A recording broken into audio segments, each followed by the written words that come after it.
Assalamualaikum warahmatullahi wabarakatuh. Perkenalkan, kami kelompok 1 dari kelas 11 RPL 1 yang beranggotakan Abidah Fatimatu Zahro dengan nomor absen 1, Hans Christian Hananto dengan nomor absen 15, Kirana Putri Mardika dengan nomor absen 20, Mentari Febian Azizah dengan nomor absen 22, Muhammad Dafaizati dengan nomor absen 24, Filipus Bagaskara Diandra dengan nomor absen 29, Rizfi Lintang Salfadila dengan nomor absen 32, Seva Aprila Putri dengan nomor absen 34, lalu Tasya Zumaning Tias Raya dengan nomor absen 35. Di video kali ini, kami akan membahas seputar kebugaran jasmani dengan topik pembahasan yang pertama, pengertian kebugaran jasmani. Di sini, kita akan membahas tentang pengertian kebugaran jasmani secara umum. Lalu yang kedua, unsur-unsur kebugaran jasmani, yaitu membahas unsur-unsur yang menunjang kebugaran jasmani pada diri seseorang. Yang ketiga, bentuk latihan kebugaran jasmani, yaitu membahas macam-macam latihan yang dilatih untuk kebugaran jasmani. Yang keempat, manfaat kebugaran jasmani, yang akan membahas manfaat dan hal positif ketika berlatih kebugaran jasmani. Lalu yang kelima, faktor pengaruh kebugaran jasmani, yang akan membahas faktor-faktor yang mempengaruhi kebugaran tubuh seseorang. Yang pertama adalah pengertian.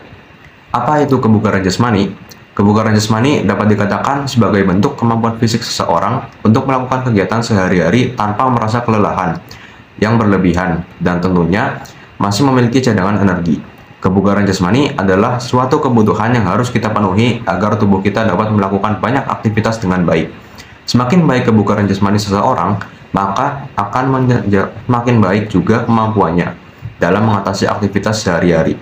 Bisa dikatakan bahwa kebugaran jasmani salah satu faktor penentu kesehatan dan ketahanan tubuh.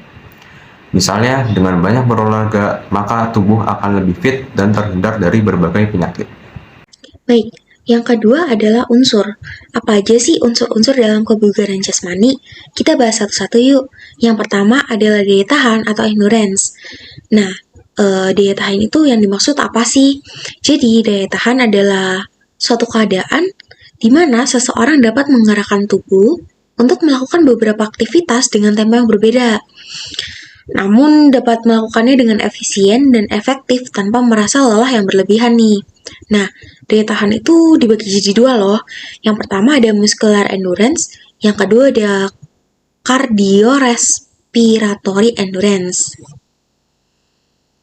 Yang pertama muscular endurance, ini adalah daya tahan dengan menunjukkan kemampuan otot dalam melakukan pekerjaan berat dalam waktu yang lama.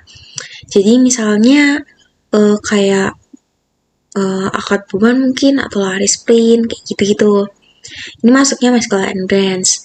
Nah, yang kedua adalah cardiorespiratory endurance. Bedanya sama yang pertama ini kan lebih kemampuan otot. Nah, kalau misalnya yang kedua, ini kemampuan seluruh tubuh buat bergerak. Temponya sedang aja, tapi waktunya lama. Kalau yang pertama itu tentang otot, yang kedua itu tentang tempo waktu. Misalnya pas jogging gitu kan waktunya lama gitu, tapi temponya sedang aja, nggak cepet banget gitu. Terus yang kedua adalah speed atau kecepatan. Nah, kalian tahu dong kecepatan itu apa?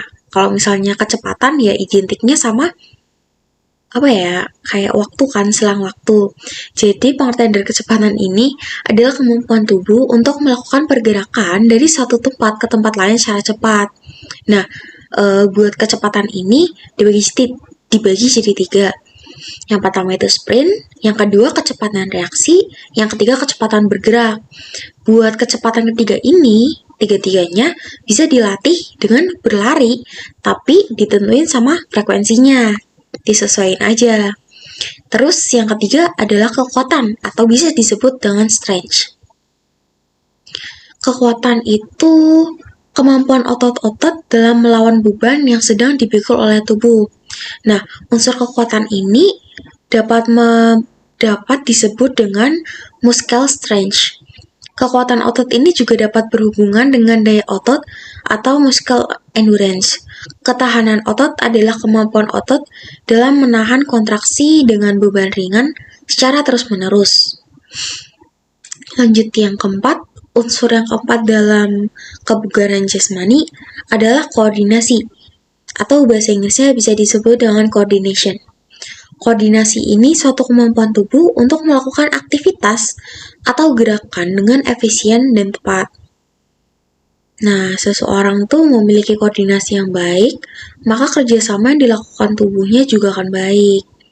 Konsentrasi juga dapat dilakukan dengan mudah, meski sambil ngerakin tubuh secara ganti-gantian. Nah, yang kelima adalah agility atau kelincahan. Jadi, kalau kelincahan ini merupakan kemampuan tubuh untuk mengubah posisi tubuh dengan cepat. Dengan adanya kelincahan tubuh akan bergerak cepat tanpa resiko cedera nih. Nah, kalau misalnya cedera telah terbentuk dalam tubuh kita, maka akan dengan mudah menggerakkan tubuh dengan cepat tanpa ada rasa takut untuk terjadi kesalahan yang mengakibatkan cedera. Yang keenam adalah kelenturan atau flexibility. Kelenturan adalah suatu kemampuan tubuh dalam melakukan gerakan secara maksimal. Memiliki tubuh yang lentur dapat meminimalkan resiko cedera pada tubuh.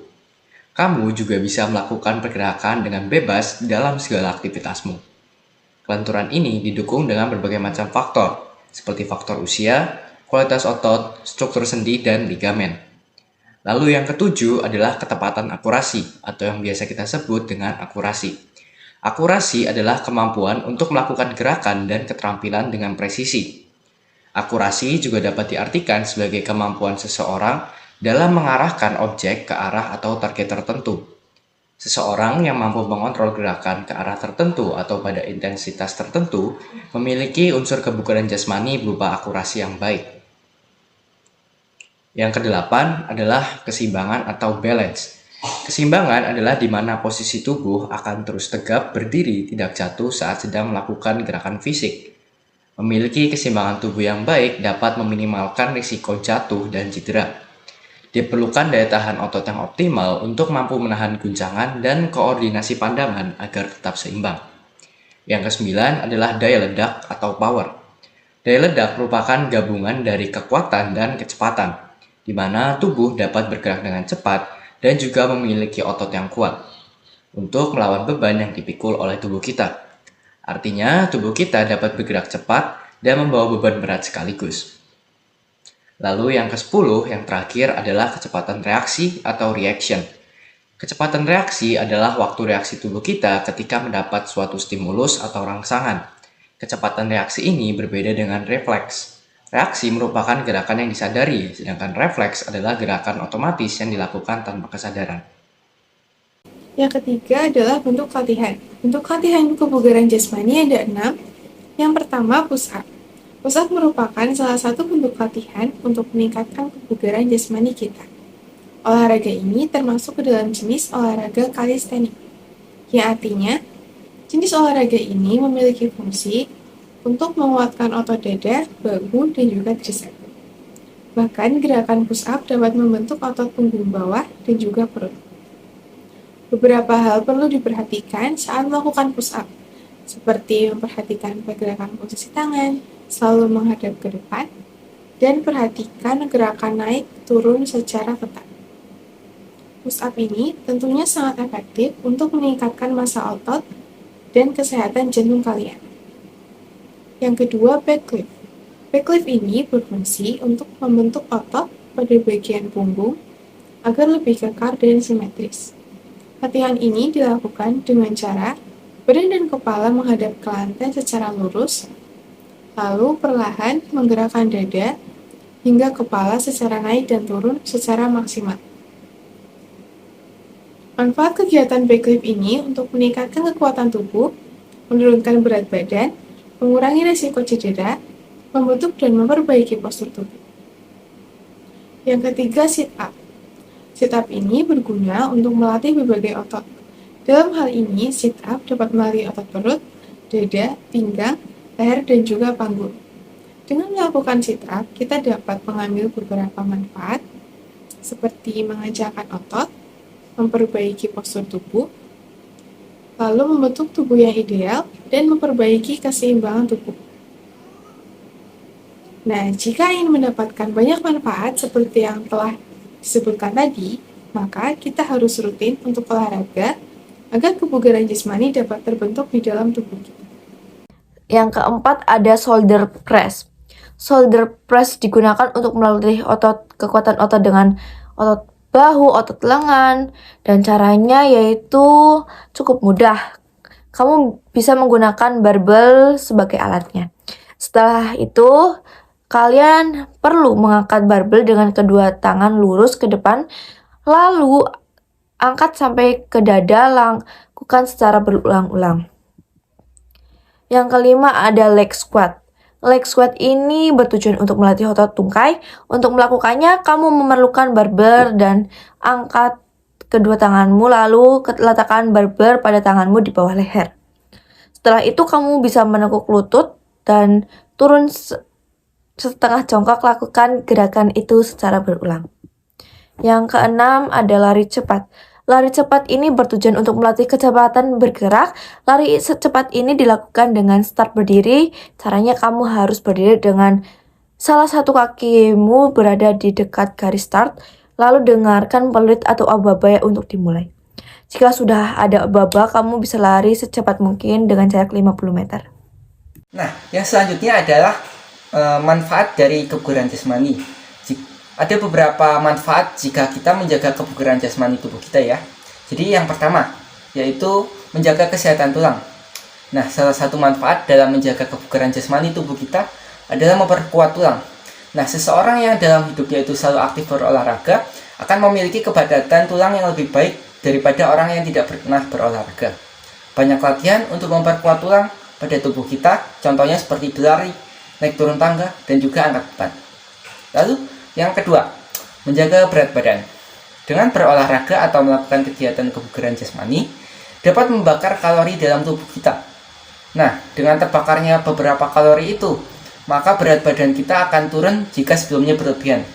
Tapi, supaya tidak kekurangan kalori karena terus terbakar, kita juga harus menjaga pola makan yang sehat dan tidak berlebihan. Lalu yang selanjutnya, yang ketiga, memperpanjang usia. Rutin berolahraga artinya menjaga kesehatan jasmani. Berarti usia juga ikut terjaga. Masanya, karena tubuh kita memiliki perlindungan yang kuat terhadap berbagai penyakit. Hal tersebut menurunkan resiko penyakit yang akan hinggap di tubuh kita, di mana umur kita akan panjang dan selalu merasa bugar setiap harinya. Yang keempat, mengontrol kadar gula darah. Kebugaran jasmani juga dapat mengontrol kadar gula darah di dalam tubuh kita. Saat kita berolahraga, sel tubuh akan mengambil beberapa kadar gula darah yang ada di dalam tubuh kita. Kadar gula darah tersebut mengandung energi, sebab itulah kadar gula darah berkurang ketika kita berolahraga. Yang kelima, mengurangi stres dan depresi. Jika kamu rutin melakukan kegiatan kebugaran jasmani, maka kamu dapat mengurangi stres dan depresi yang sedang kamu alami. Olahraga juga dapat meningkatkan kualitas tidur. Hal itu mengakibatkan tingkatan stres akan menurun di hari berikutnya. Olahraga juga dapat menurunkan kadar serotonin dalam darah yang akan mengurangi depresi bagi penderitanya. Yang keenam, mengurangi resiko kardiovaskular. Rutin berolahraga dapat mengurangi resiko munculnya penyakit pada jantung dan pembuluh darah seperti jantung dan stroke. Olahraga secara rutin akan melatih otot jantung jadi lebih kuat dan lebih aktif mengalirkan darah ke seluruh tubuh. Otot jantung yang kuat karena olahraga akan menjadi jantung tetap stabil. Kemudian yang ketujuh, meredakan rasa sakit. Beberapa penyakit dalam tubuh pasti akan membuat badan kita merasa sakit. Dengan berolahraga secara rutin, maka rasa sakit tersebut akan reda karenanya. Misalnya seperti rasa sakit pada penyakit nyeri punggung kronis, kemudian fibromyalgia, yaitu gangguan pada bahu, dan lain sebagainya. Yang kedelapan yaitu menyehatkan sistem kerja otak. Kita ketika sering berolahraga, maka kebugaran jasmani akan terjadi. Hal itu juga mengakibatkan sistem kerja otak meningkat dan menjadi lebih sehat lagi. Sistem kerja otak ini mempengaruhi daya pikir dan daya ingat otak manusia. Oleh karena itu, rutin olahraga berarti dapat meningkatkan sistem kerja otak dan membuat hormon dapat menumbuhkan sel-sel baru di dalam otak. Yang kesembilan yaitu menyehatkan kulit. Siapa yang mengira olahraga bisa menyehatkan kulit? Olahraga akan memperkuat sistem kekebalan tubuh, di mana hal tersebut akan mencegah masuknya penyakit melalui paparan radikal bebas. Oleh karena itu, olahraga dapat menjaga kesehatan kulit, termasuk dapat membuat kulit kita lebih awet, serta mencegah penuaan pada kulit. Baik, yang kelima ada faktor pengaruh atau faktor pengaruh kebugaran jasmani. Yang pertama ada makanan. Dalam bertahan hidup, umumnya manusia membutuhkan makanan sebagai kebutuhan pokok. Nah, akan tetapi kita tidak boleh asal memilih makanan yang kita lihat, namun harus dilihat juga dari kadar nutrisi yang dapat memenuhi kebutuhan kesehatan kita. Maka dari itu, sebaiknya hindari makanan dan minuman yang dapat merusak tubuh kita seperti alkohol dan makanan-makanan yang kurang nutrisi. Dan yang kedua ada istirahat. Setiap tubuh manusia memiliki batasnya bekerja. Kita perlu memperhatikan agar tubuh kita tidak bekerja terlalu keras dan kelelahan. Kelelahan adalah suatu indikator dan batas fungsi tubuh manusia. Jika kita kelelahan, tubuh kita tidak dapat menopang tubuh untuk melakukan aktivitas lagi. Istirahatlah yang cukup untuk mengisi energi dan memperkuat tubuh untuk beraktivitas kembali. Dan yang terakhir ada umur. Umur adalah pengaruh dalam kebugaran jasmani. Pada usia 25-30 tahun, kebugaran jasmani dapat meningkat maksimal. Kemudian juga akan menurun kapasitas fungsi dalam tubuh sebesar 0,8-1% setiap tahunnya. Jika kamu rajin berolahraga, maka penurunan fungsi tubuh ini akan berkurang juga, bahkan bisa sampai setengahnya. Nah, kurang lebih itulah beberapa hal mengenai kebugaran jasmani. Ada quotes yang menyatakan bahwa di dalam tubuh yang sehat terdapat jiwa yang kuat. Terima kasih, sekian dari kami. Wassalamualaikum warahmatullahi wabarakatuh. Salam olahraga.